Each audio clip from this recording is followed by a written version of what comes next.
Next part है measures of money supply. What are the various measures?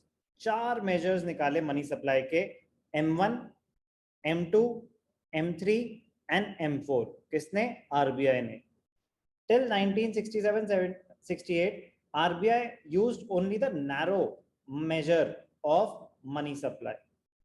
But since 1977, 4 alternative measures of money supply, M1, M2, M3, M4, they have been evolved. तो 77 के बाद these measures were introduced. अब ध्यान से देखना M1 measure में क्या क्या आता है.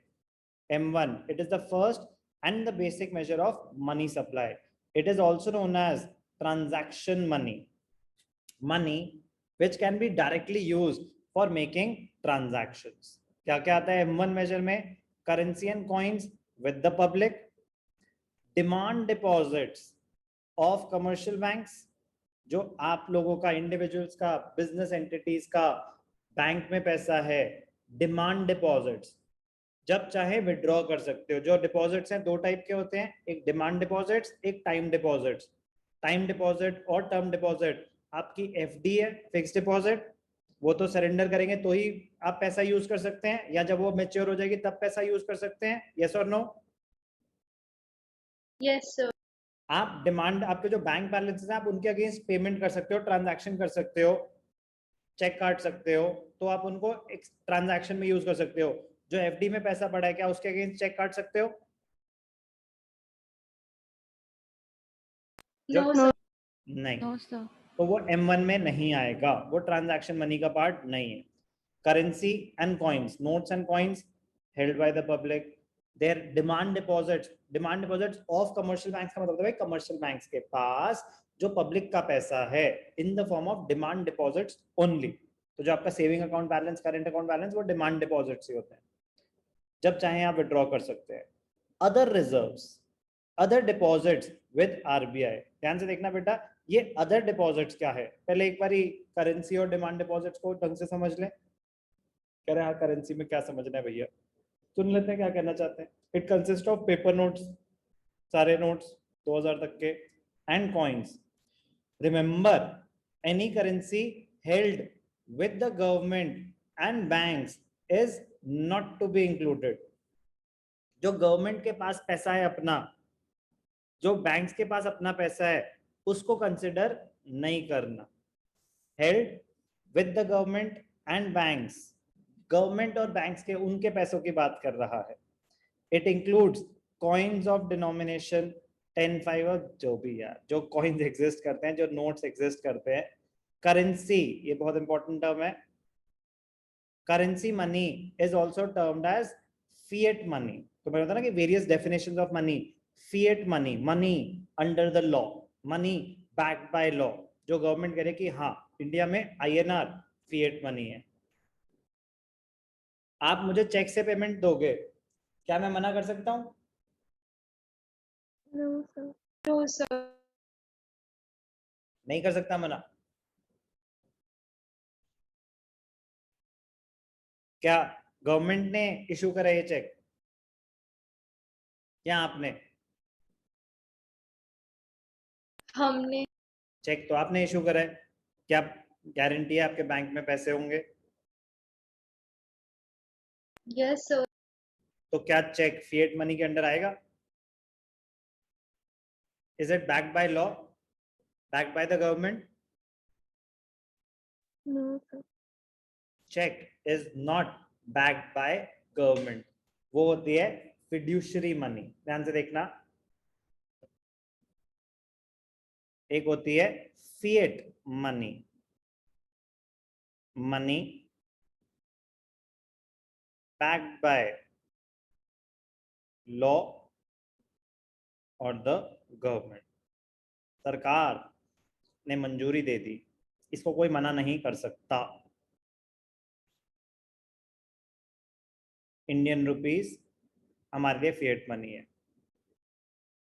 फिड्यूशरी मनी, फिड्यूशरी मनी क्या होता है? मनी बैक्ड बाय ट्रस्ट, भरोसे पे है बेटा वो। तो ये जो चेक्स होते हैं, जो ये ड्राफ्ट होते हैं, जो ये बिल्स ऑफ एक्सचेंज होते हैं, जो बिजनेस ट्रांजैक्शंस के लिए हो सकते हैं, ये सब फिएट मनी नहीं है, ये फिड्यूशरी मनी है, मनी बैक्ड बाय ट्रस्ट। तो जो मनी इन सर्कुलेशन है वो होती है fiat money. What is fiat money? Fiat money is defined as the money which is under the fiat or the order from the government to act as money. It is the money under law. It must be accepted for all debts. किसी भी payment आप refuse नहीं कर सकते money लेने से। It is also known as legal tender. Legal tender. तो बेटा जब डिमोनेटाइजेशन हुई थी 8 नवंबर 2016 को, तो मोदी जी आए 8 बजे, 8 नवंबर 8 PM। ये पता नहीं क्या इनके टोटके होते हैं, 5 तारीख को 5 बजे, 9 तारीख को 9 बजे, 8 नवंबर को भी 8 बजे ही मिले थे हम। तो न्यूज ये थी कि आज रात 12 बजे के बाद 500 और 1000 के नोट लीगल टेंडर नहीं माने जाएंगे। तो लीगल टेंडर का मतलब होता है fiat money, money backed by law. 12 बजे के बाद वो लीगल टेंडर नहीं माना जाएगा, मतलब आप उसको लेने से मना कर सकते हो। पर लीगल टेंडर का मतलब समझ आया? Money Yes, sir. Under law, money backed by law, money issued by the government. It can be legally used to make payments. तो लीगल टेंडर, टेंडर कोकोनट। तो currency and coins with the public, it does not include currency and coins held by the government or banks. No, only held by the public. Demand deposits of commercial banks. पता नहीं क्या English use करते हैं यार ये, मतलब बड़ा misleading है। वो कहना पता है क्या चाहते हैं? जो आपके पैसे कमर्शियल बैंक्स के पास हैं। तो demand deposits held with the commercial banks, demand deposits of commercial bank. ये तो पढ़ के ऐसा लगेगा ना कि कमर्शियल बैंक के डिपॉजिट्स, जैसा और नो। Yes, sir. इनकी भावनाएं समझ रहे हो कि कहना क्या चाहते हैं? Demand deposits of commercial banks मतलब deposits of individuals, deposits of public with the banks. It refers to the demand deposits of the public with the commercial banks. Demand deposits are the deposits which can be encashed by issuing checks at any time. Cheque issue कर सकते हो, ATM से पैसा withdraw कर सकते हो, online shopping कर सकते हो, कुछ भी। Demand deposits. A demand deposit is treated as equal to currency held as it is readily accepted as a means of payment. तो demand deposits of commercial banks में क्या कहना चाहते हैं? Demand deposits of the public with the commercial banks. दो components. तीसरा क्या? Other deposits. ध्यान से देखना बेटा, बहुत ही ज्यादा इंपॉर्टेंट है। Other deposits, very very very very important. Other deposits with RBI. ध्यान से सुनना बेटा, आरबीआई के पास कमर्शियल बैंक अपना पैसा कहाँ रखता होगा? जो उनके पास सरप्लस है, जो उनको रिजर्व्स, आरबीआई के पास। यस और नो? Yes, sir. आरबीआई हमारी कंट्री का सेंट्रल बैंक, हम डील नहीं कर सकते। वो तो बस एक अथॉरिटी है जो बाकी बैंक के फंक्शंस को कंट्रोल कर रही है, कंट्रोलिंग अथॉरिटी। तो कमर्शियल बैंक के वहां रिजर्व हो सकते हैं क्या? उनकी बात हो रही है? नो। ध्यान से सुनना बेटा, अदर डिपॉजिट्स विद आरबीआई में आएगा क्या? It includes deposits held by RBI on behalf of foreign banks and foreign governments.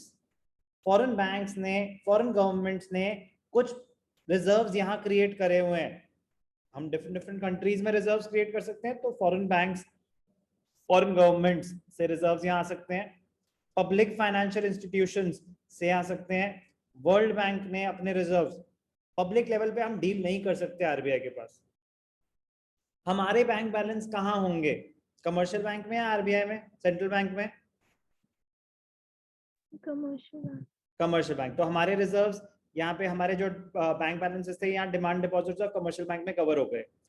अब जो बाहर वाले हैं, वो कुछ पैसा लेके आए हैं हमारी कंट्री में, वो यहाँ पे स्टोर कर रहे हैं, आरबीआई में रिजर्व क्रिएट कर रहे हैं, तो मनी इन सर्कुलेशन बढ़ा देते हैं वो।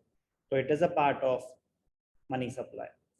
Banks, foreign banks and governments, public financial institutions, world bank, IMF, very very important point, it does not include, repeat कर रहा है वो पॉइंट, पहले ही बता चुका है, it does not include deposits of Indian government और commercial banks with the RBI. तो ये पॉइंट पहले भी आ गया था कि government, it does not include money creating sector, government और बैंक के बैलेंसेस हमें कंसिडर नहीं करने। तो ध्यान से, बट ये थर्ड वाला के इंक्लूड हो रहा है फिर से बोलो। सर, मतलब ये फॉरेन वाला इंक्लूड क्यों हो रहा है? उनके लिए तो बैंक बैलेंस है ना वो, they can use it for doing business in our country. Okay sir. ये तो उनका बैंक बैलेंस है ना एक तरह से, they can withdraw it any time, कोई रिस्ट्रिक्शन नहीं होती उस पर। ओके। क्योंकि अच्छा चलो, वाई, फॉरेन एक्सचेंज है ना, फॉरेन गवर्नमेंट जब डालेंगी पैसा हमारी कंट्री में तो फॉरेन एक्सचेंज में आएगा। Yes sir. हमारी मतलब किसी भी कंट्री में सेंट्रल बैंक के पास ये अथॉरिटी होती है फॉरेन एक्सचेंज के रिजर्व्स बनाने की। कमर्शियल बैंक्स अपने पास एक बड़ा ही बहुत ही छोटा फ्रैक्शन रखते हैं फॉरेन एक्सचेंज का, वो तो बस इसलिए कि कोई कस्टमर आएगा लेने के लिए, अदरवाइज सारा का सारा फॉरेन एक्सचेंज किसके पास जाता है? सेंट्रल बैंक, आरबीआई के पास। तो लेकिन वो उनका बैंक बैलेंस है एक तरह से, foreign banks, foreign governments, institutions का उनका बैंक बैलेंस है, they can use it to make transactions in our country. Okay sir. Clear? Good question. ठीक है, अब ध्यान से देखना, समराइज करेंगे components of M1 measure of money supply. ध्यान से देखना बेटा, बड़ा ही मजेदार है। मेजर्स ऑफ मनी सप्लाई, क्या सुना हमने अभी? M1। अभी थोड़ी देर में क्या सुनेंगे? M2। फिर उसके थोड़ी देर बाद क्या सुनेंगे? M3। फिर लास्ट में 8:30 बजे के आसपास क्या सुनेंगे? M4। M1 measure of money supply में क्या क्या आता है? सबसे पहले आया currency and coins held by the Janata. Public includes individuals and business entities. Demand deposits of individuals, of the public,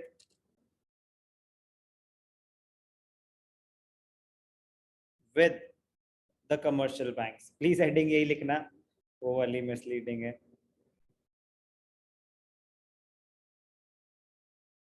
और सर फर्स्ट वाले में बिजनेस एंटिटी प्राइवेट होगा ना? गवर्नमेंट इंस्टीट्यूशंस नहीं, ओके सर। गवर्नमेंट का कुछ नहीं, business, private entrepreneurs. Currency, demand deposits, third other deposits with the RBI। तो यहाँ पे किसके डिपॉजिट्स थे? Foreign banks, foreign government, public financial institutions, IMF, world bank, etc. M1 is the most liquid measure of money supply. Why most liquid? Correct, it is as good as money, transaction money है ये। M1 को क्या बोलते हैं? Transaction money. करें, ये तो आप यूज कर सकते हो डे टू डे ट्रांजैक्शन में। It is as good as money. M1 measure of money supply. सुन लेते हैं ये भी क्या कहानी सुनाना चाहते हैं। Only net demand deposits are included. Term deposits are not included, fixed deposit included नहीं होते। ये तो बता ही दिया था आपको। डिमांड डिपॉजिट में सिर्फ और सिर्फ क्या आ रहे हैं, आप जब चाहे जो विड्रॉ कर सकते हो। आपके दो टाइप के डिपॉजिट्स होते हैं ना, एक आपके डिमांड डिपॉजिट्स और एक बैंक बैलेंसेस, वो अपने फिक्स्ड डिपॉजिट, टर्म डिपॉजिट वो नहीं लेंगे। Okay okay. Okay. M1 measure में फिक्स डिपॉजिट, टर्म डिपॉजिट नहीं आता। एक कमर्शियल बैंक का दूसरे कमर्शियल बैंक के पास बैलेंस हो सकता है, बैंक बैलेंस, यस और नो? Yes sir. उसको कंसिडर नहीं करेंगे। सिर्फ पब्लिक का जो पैसा है ना बैंक के पास, सिर्फ और सिर्फ वही कंसिडर करेंगे।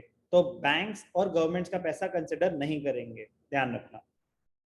M1। M2, M2 क्या है? कह रहे हैं अगर M1 में, M2 क्या है? कह रहे हैं M1 हो गया तुम्हारा, चलो M1 में अगर ऐड कर दो, क्या ऐड कर दो? Saving deposits, saving deposits with post office saving account. क्या है? सेविंग अकाउंट है, सेविंग क्या है? Saving deposit with post office saving bank. Saving deposits, ध्यान से देखना, सेविंग डिपॉजिट्स। हम पोस्ट ऑफिस में भी अकाउंट खोल सकते हैं, आपको पता है? पता है कि नहीं पता? पोस्ट ऑफिस में भी सेविंग अकाउंट खुल सकता है, पता है कि नहीं पता है? नहीं सर। चलो मैं बता देता हूँ। Yes. कोई कुछ कह रहा है? पता है? मैं बता देता हूँ ना, नहीं पता मान लेते हैं, नहीं पता। पोस्ट ऑफिस, तुम वैसे कभी पोस्ट ऑफिस ही कहाँ देखा होगा? चिट्ठी भेजते हैं पोस्ट ऑफिस से ना, स्पीड पोस्ट करना होता है तो जाना पड़ता है पोस्ट ऑफिस। नॉर्मल पोस्ट के लिए भी जा सकते हैं पोस्ट ऑफिस, कोरियर्स होते हैं आजकल तो, बट स्टिल पोस्ट ऑफिस एक गवर्नमेंट ऑर्गेनाइजेशन होती है जो नॉर्मली तो चिट्ठी इधर उधर करने के काम आती है। बट पोस्ट ऑफिस और भी बहुत सारी फैसिलिटीज ऑफर करता है, जिसमें से एक है कि वो आप अपना सेविंग्स अकाउंट वहां पे खोल सकते हैं।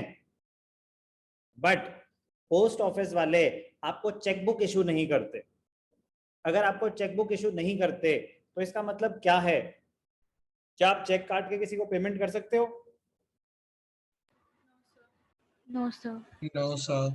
नहीं। तो ट्रांजैक्शंस के लिए ये कोई डेबिट कार्ड इशू नहीं कर रहे, कोई चेकबुक इशू नहीं कर रहे। तो जब भी आपको पैसा विड्रॉ करना पड़ेगा, आपको पोस्ट ऑफिस जाना पड़ेगा, यस और no? Yes sir.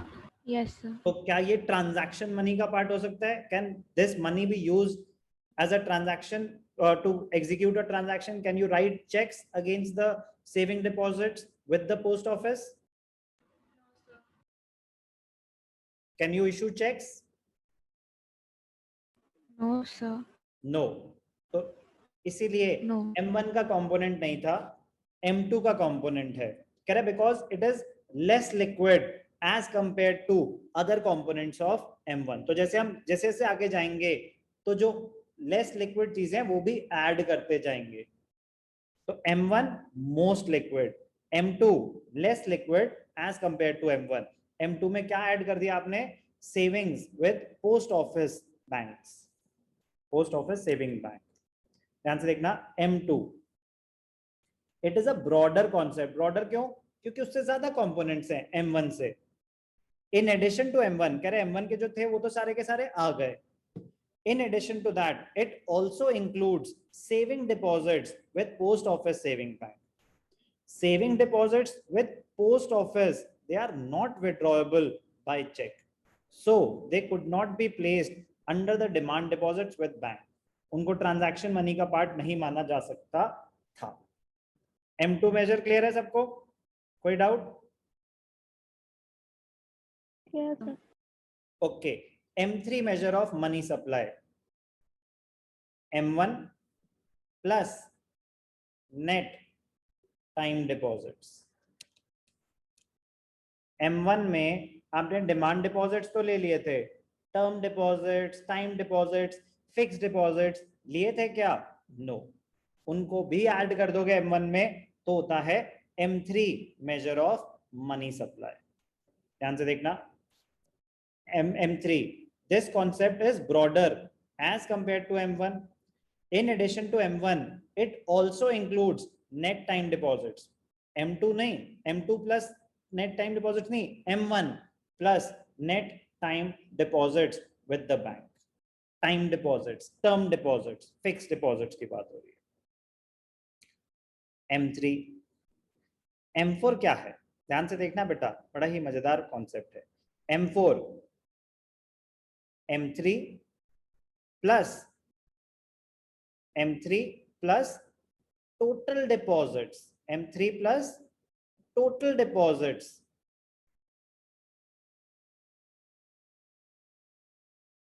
with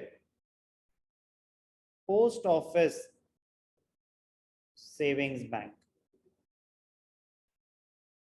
excluding NSC.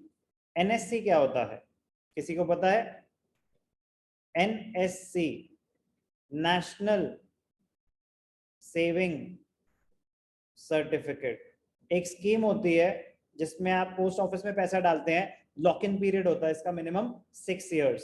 कह रहे उसको कंसिडर मत करो, but total deposits with post office. पहली बात ध्यान से, M3 तो आई गया. M3 मतलब करेंसी आ गई, कॉइन्स आ गए, डिमांड डिपॉजिट्स आ गए, अदर डिपॉजिट्स विद आरबीआई आ गए, term deposits, time deposits, fix deposit भी आ गए. कह रहे पोस्ट ऑफिस में जो आपके सेविंग डिपॉजिट है वो भी, अगर आपने कोई एफडी करा रखी है वो भी, टोटल डिपॉजिट्स.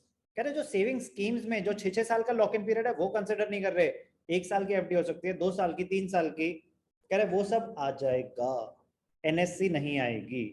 तो बेसिकली M4 में सब कुछ ही आ गया excluding NSC. M4, this measure includes total deposits with post office saving bank in addition to M3. M4 is equal to M3 plus total deposits with post office savings bank excluding NSC. इसका lock in period बहुत ज्यादा होता है इसलिए उसको consider नहीं करते. Important facts: the 4 measures of money supply represent different degrees of liquidity. M1 is the most liquid measure of money supply. M4 is the least liquid measure of money supply. सबसे कम liquid, क्योंकि इसमें बहुत सारे ऐसे components हैं जो time लेंगे cash में कन्वर्ट होने में. एफडीआई इसमें इंक्लूडेड है, बैंक्स की भी और पोस्ट ऑफिस की भी. M3 is widely used as a measure of money supply. It is known as aggregate monetary resource of the country. M3 को क्या बोलते हैं? Most common measure of money supply. इसको M3 को AMR भी बोलते हैं. AMR, aggregate monetary resource. Aggregate monetary resources. So aggregate monetary resources, M3 measure of money supply. M1 least liquid, M1 most liquid, M1 most liquid, M4 least liquid, M3 most common. M1 and M2 are generally known as narrow money supply concepts, whereas M3 and M4 are generally known as broad money supply concepts. M3 और M4 में एफडियां भी आ रही हैं. M1 and M2 इन दोनों को प्यार से narrow money भी बोला जाता है, but M2 is broader as compared to M1. But अगर मैं बोलूं नैरो मनी में कौन से आ रहे हैं, M1 M2 दोनों नैरो मनी में आते हैं. M3 एंड M4 दोनों के दोनों ब्रॉड मनी में आते हैं.